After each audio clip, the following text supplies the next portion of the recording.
El tesoro de David por Charles Spurgeon, Salmo número 38. Título: Salmo de David para recordar. David tenía la impresión de que Dios le había olvidado y por ello repasa sus aflicciones y clama en alta voz pidiendo ayuda. El Salmo 70 tiene el mismo título y en el salmista derrama sus quejas delante de Dios. Sería de poco provechoso tratar de acertar el punto en la historia de David en que fue escrito.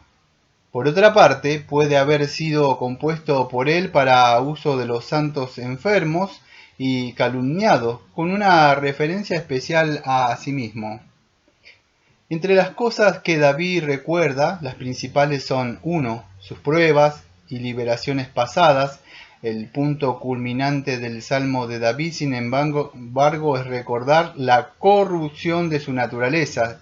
Quizás no hay otro salmo en que se describa más plenamente la naturaleza humana, vista a la luz de Dios. El Espíritu Santo proyecta sobre ella al tiempo en que nos redarguye de pecado. Estoy persuadido de que la descripción que hay en el Salmo no corresponde a ninguna enfermedad corporal conocida, es muy semejante a la lepra, pero hay ciertos rasgos que no hallan en ningún caso de lepra descrito, sea en el pasado o en nuestros días. El hecho de que se trata de una lepra espiritual es una enfermedad inferior, la que describe, y David la pinta en su propia vida y quiere que nosotros la recordemos. Comenta Spurgeon. Versículo número 1. El Señor, no me reprendas en tu furor, he de ser reprendido porque soy un hijo que ha errado, pero tú, Padre cuidadoso, no pongas demasiada ira en el tono de tu voz. Trátame suavemente, aunque haya pecado de modo grave. La ira de otros puedo sobrellevarla, pero no la tuya, comenta Spurgeon acá sobre este versículo número 1. Versículo número 2. Porque tus saetas se han clavado en mí. Son saetas verdaderamente que penetran rápidamente y para darles impulso son disparadas en tu arco cruzado, pues de otro modo no volarían tan rápida, no penetrarían tan profunda como las cruces y aflicciones con las que me has sorprendido. Oh, así como has extendido el brazo de tu ira, oh Dios, para disparar estas flechas contra mí, extiende tu brazo de misericordia para arrancarlas, y que pueda cantarte himnos y no elegías, y que tú puedas mostrar tu poder al perdonarme como lo has hecho al condenarme. Comentaba Sir Richard Bakers. Las flechas son 1. Rápidas, 2. Secretas, 3. Agudas, 4. Letales. Son instrumentos que sacan sangre y beben sangre hasta emborracharse. Ver Deuteronomio 32:42. Las aflicciones son como flechas en todos estos rasgos, comenta Joseph Carril. Versículo número 3. Tu indignación, mi pecado. ¡Ay! Soy como un yunque bajo dos martillos, el uno tu ira y el otro mi pecado. Ambos se golpean intensamente. El martillo de tu ira golpea mi carne y el de mi pecado. Mis huesos, tu ira, golpea mi carne, que es más sensible. Mi pecado golpea mis huesos, que son más duros. La ira de Dios y el pecado son dos causas eficientes de toda miseria, pero la causa verdaderamente es el pecado. La ira de Dios, como ocurrió con el edificio de Sansón, que derribó sobre su propia cabeza, no cae sobre nosotros a menos que nosotros empujemos y tiremos hasta que se nos venga encima, comentaba Sir Richard Bakers. Ni hay reposo en mis huesos a causa de mi pecado. El cristiano en esta vida es como el mercurio, que tiene en sí mismo un principio de movimiento, pero no de reposo. Nunca está quieto, como el barco sobre las olas.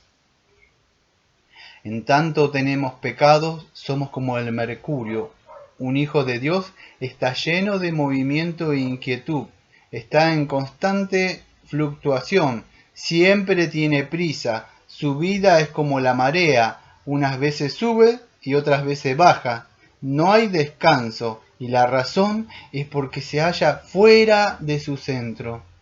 Todo está en movimiento hasta que vuelve a su centro. Cristo es el centro del alma. La manecilla de la brújula tiembla hasta que marca el polo norte. Comentaba Thomas Watson. Aprende aquí de los mendigos a procurarte alivio y subsistencia. Muestran su llaga, dan a conocer su necesidad, manifiestan toda su miseria, no hacen su situación mejor de lo que es. Los mendigos saben por experiencia que cuanto mayor miseria exhibe, más son compadecidos y más auxilio reciben. Comenta sobre este versículo número 3 William Gouge. Versículo número 4. Como carga pesada gravitan sobre mí. Es bueno que el pecado sea una carga intolerable y que el recuerdo de nuestros pecados nos abrume hasta hacerse irresistible. Este versículo es el clamor genuino de uno que se siente deshecho por su transgresión y con todo no ve el gran sacrificio. Comenta Spurgeon. No hay nadie tan fuerte al que no se le pueda cargar en exceso, aunque Sansón se cargó al hombro las puertas de Gaza, cuando se derrumbó el templo de Dagón sobre su cabeza, murió aplastado. Así soy yo. Desde que nací llevo sobre mi carga de pecado. Antes la llevaba ligeramente, como Sansón, las puertas de Gaza, pero ahora he tirado de la casa entera del pecado y ha caído sobre mí. Y no puedo evitar ser aplastado por un peso tan grande. Y aplastada habrías quedado, oh alma mía, si Dios, a pesar de su ira, no se hubiera compadecido de ti, y a pesar de su desagrado, no hubiera tenido su mano de un mayor castigo. También comentaba Sir Richard Bakers.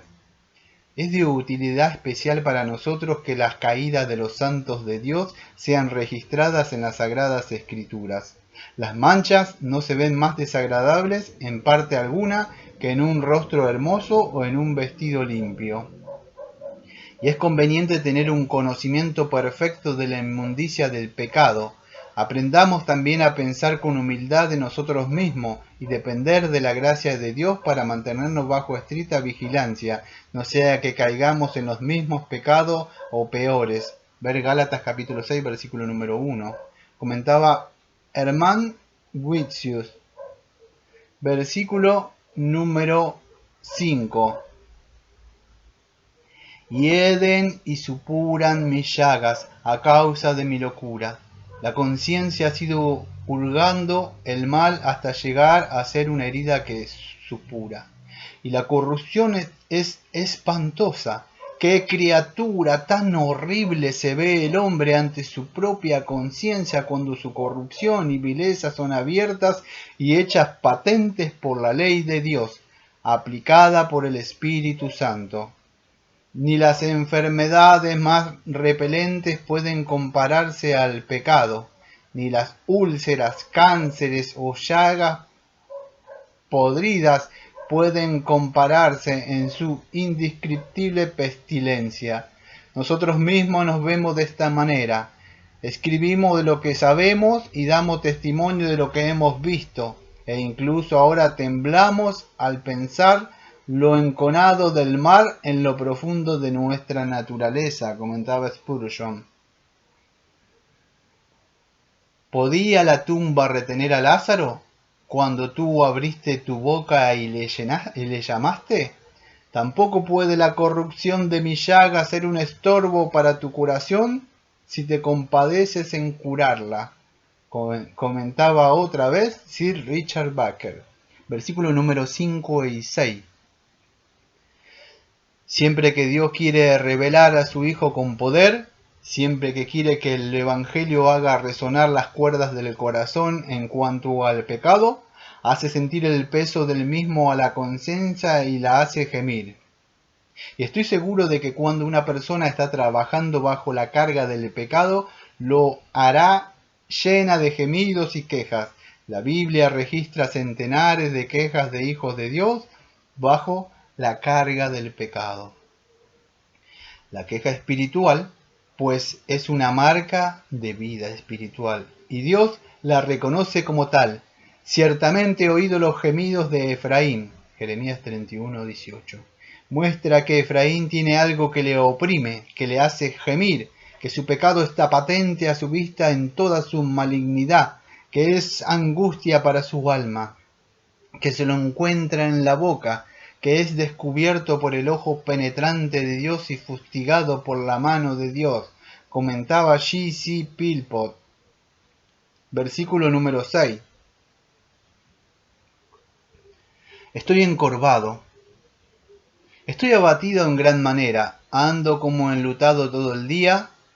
Que un hombre se vea y se sienta encadenado por la culpa, en peligro del infierno, bajo el poder de su concupiscencia, en enemistad contra Dios, y Dios como un extraño para él, que el sentimiento de esta condición se halle en su corazón y toda su alegría se habrá disipado.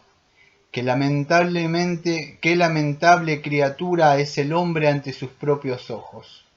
Envidia la dicha de las bestias que corren y retozan en los prados.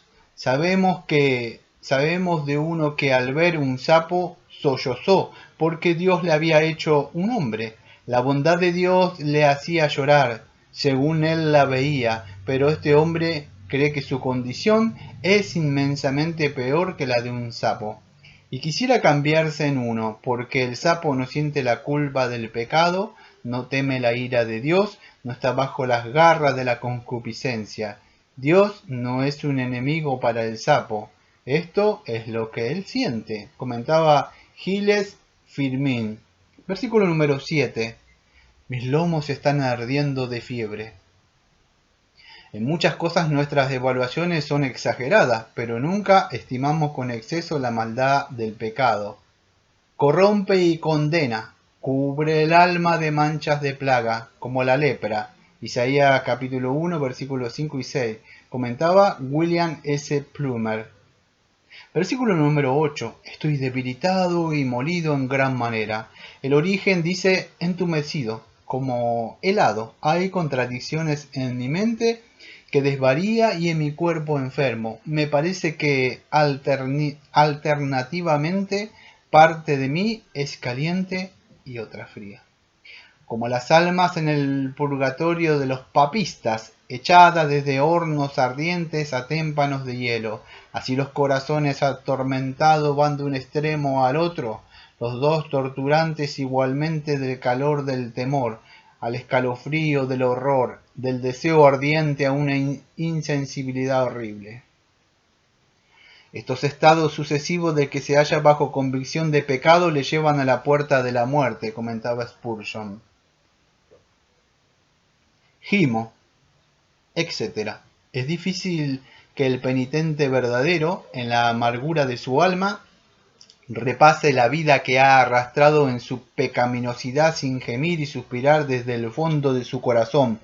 Pero dichosos son estos gemidos, dichosos estos suspiros y sollozos, puesto que fluyen de la influencia de la gracia y del aliento del Espíritu Santo, el cual en forma inefable gime dentro de nosotros y con nosotros, y forma estos gemidos en nuestros corazones por medio de la penitencia y del amor, comentaba Jean-Baptiste Elian Abrilon. Versículo número 9. Mi suspiro no te es oculto. Las lágrimas secretas para los pecados secretos son una señal excelente de un corazón santo y de un bálsamo curativo para los espíritus quebrantados, comentaba Samuel Lee. Versículo número 11. Mis amigos y compañeros se mantienen lejos de mi llaga. Es muy duro, porque los que deberían acudir primero para ayudarnos son los primeros en abandonarnos. En tiempos de tribulación profunda del alma, incluso los amigos más íntimos no pueden entrar en el caso del que sufre. Pueden estar ansiosos acerca de él, pero no pueden vendar las heridas de una conciencia dolorida y tierna. ¡Oh, qué soledad la de un alma que pasa por el poder del Espíritu Santo que la redarguye de pecado! Comentaba Spurgeon. La prueba del afecto se ve en los hechos. Oigo el nombre de parientes y amigos, pero no veo los hechos. A ti acudo, pues cuya palabra son hechos, porque necesito tu ayuda. Del latín de a ribetus. Versículo número 13. Mas yo, como si fuera sordo, no oigo, y soy como mudo que no abre la boca. Oh, qué felices podríamos ser si siempre pudiéramos hacer lo que sabemos que es mejor hacer, y si nuestras voluntades estuvieran dispuestas a obrar tal como puede actuar nuestro corazón. Entonces evitaríamos muchas rocas en las que tropezamos ahora, evitaríamos muchos errores en los que incurrimos. El ser sordo mudo es ciertamente una gran incapacidad cuando estos defectos son naturales, pero cuando son voluntarios, podríamos decir artificiales, entonces más bien son ventajas, son perfecciones, comentaba Sir Richard Barker. Versículo número 15. Porque en ti, oh Señor, he esperado. Tú responderás, Dios mío, Señor Dios mío. El hombre que ha de descender a un gran pozo no se tira de cabeza en él o salta a ver qué pasa, sino que ata una cuerda a una viga atravesada en la boca o fija de modo seguro y va descendiendo gradualmente. Así pues desciende en la consideración de tu pecado, colgando de Cristo, y cuando hayas ido tan abajo que ya no puedas más, pero estás dispuesto a vencer el horror y oscuridad de tu desgraciado estado, no permanezcas más tiempo ante las puertas del infierno, para que el diablo no te haga entrar de un tirón, sino asciende nuevamente por actos de fe renovados y huye para refugiarte en la esperanza que está puesta delante de ti, como dice Hebreo capítulo 6 versículo 18, de Thomas Cole en Ejercicios Matutinos.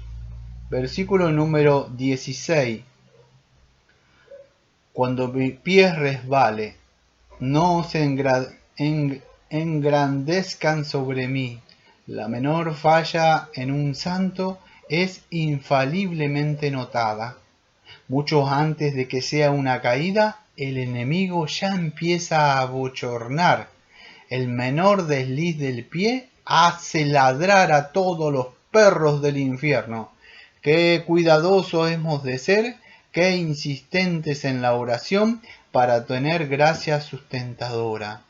No queremos, como Sansón ciego, ser burlado por nuestros enemigos, de modo que estemos alerta y vigilemos a la traidora Dalila del pecado, por cuyos medios puede que nos saquen los ojos, comentaba Spurgeon. Versículo número 17. Porque yo estoy a punto de caer, de mostrar mi debilidad en mis pruebas y aflicciones, como Jacob cojeaba después de su lucha con el ángel. Ver Génesis capítulo 32, versículo 31. En griego, estoy listo para los azotes. Esto es, para sufrir corrección y castigo por mis pecados. Y en caldeo, para la calamidad. Comentaba Henry Ainsworth. Versículo número 18. Por tanto, confieso mi maldad.